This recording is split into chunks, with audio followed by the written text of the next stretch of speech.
lot of work with the European Union in the area of research and development, and I received an email from a couple of the project coordinators encouraging me to apply for the prize.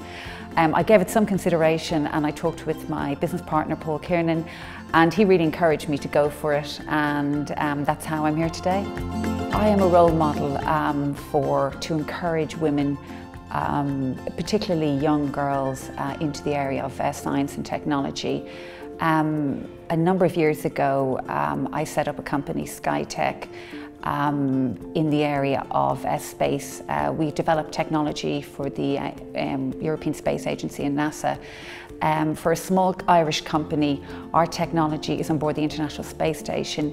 It's a key piece of technology on board. It's called IPV, and it's a system that astronauts use to control and monitor all their activities on board.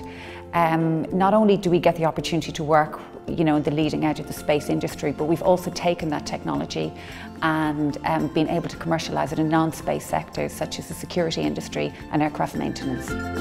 I think the main obstacles are obstacles that any small business faces. I mean, we started the company with absolutely nothing. I think at the same time, about a year later, I also became a mother. So that had its own issues, because you went from being free, being able to do whatever you wanted, to then being a mother of a young child. So you needed to then be able to balance your work and your home life. So I think they were the main obstacles that I think as any small business faces. It's managing your cash flow. It's things usually take longer than you think. I came from a larger company, and you were used to having, like, say, support staff to do things for you. When you're in a small company, you don't have that, so you'll end up doing most things yourselves. So they were the main obstacles that we faced. But I think they were the obstacles that gave us the kind of ability. We learned how to manage our money, and this has stayed with us through the company, through the stage of its development, and I think that's why we're successful today. Somebody joked to me recently and said, if you haven't experienced discrimination as a woman, you've never worked. And I think that that's true. I think discrimination probably for me was harder when I was younger. When I just started working, you had sexist comments, you had people not being able to work under a woman and all those kind of issues.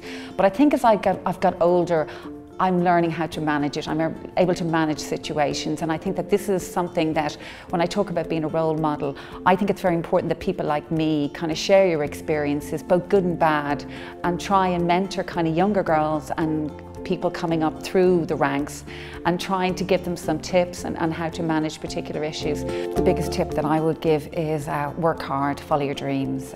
There is nothing off limits to any young girl at this moment in time. The best example I would say is that if you look at the female astronauts like, say, Tracy Dyson Caldwell or Sunny Williams, if you see the fantastic work that they're doing, as astronauts, you really realise that there's nothing a woman can't do today. And in my opinion, there's no such a thing as a kind of a male-dominated industry. A woman can make her way in any industry.